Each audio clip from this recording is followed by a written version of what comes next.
Bienvenue sur la chaîne de Conseil Sport Automobile. Aujourd'hui, nouvelle review sur un de nos véhicules.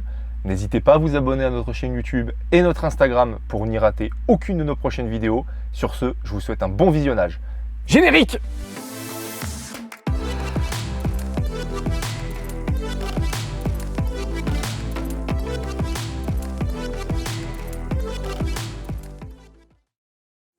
Plus de 50 ans de mythes, d'innovation et de révolution, la 911 a une histoire riche et fin 2015, c'est un nouveau chapitre qui a vu le jour avec la 911 991 phase 2.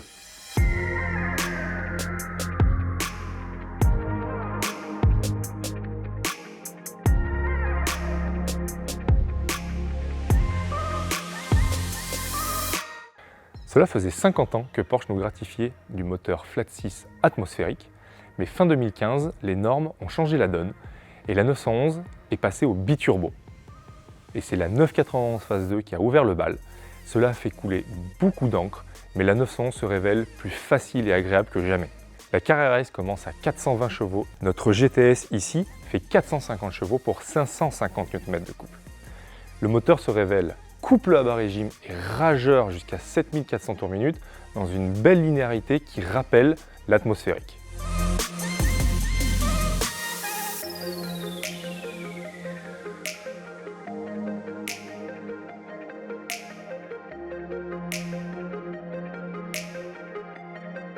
Et dans cette sonorité rauque, Porsche a encore réussi à nous sortir un moteur fabuleux, ici couplé à la boîte PDK, c'est forcément une association parfaite.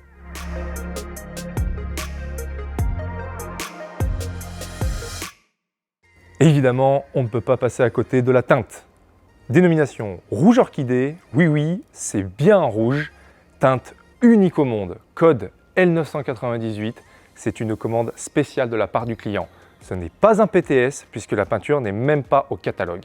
C'est tout simplement la personne qui avait commandé cette voiture qui est venue avec son échantillon de la teinte souhaitée et Porsche l'a appliquée.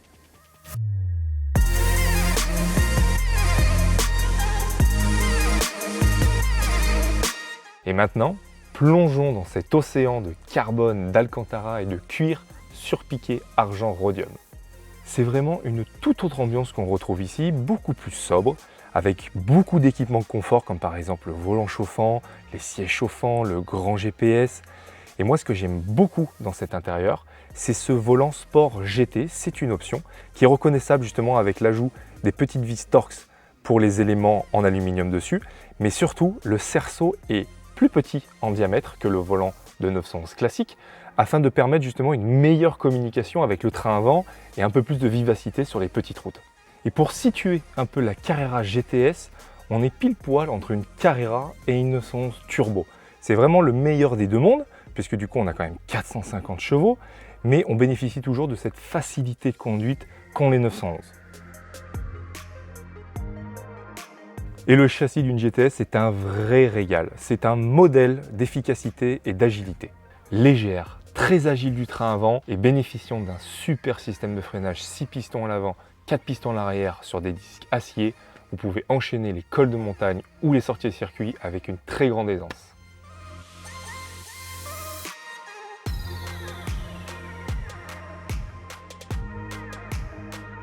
Pour parler encore une dernière fois du moteur, c'est une réelle révolution. Les performances des 911 sont fortement en hausse. Mais attention, ce n'est pas une 911 turbo qui, elle, se garde les performances de supercar.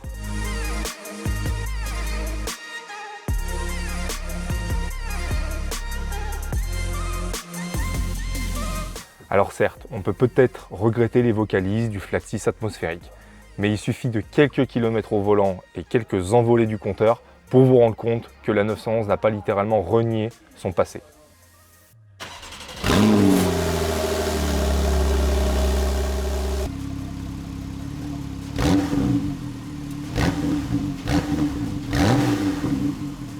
Cette review est terminée.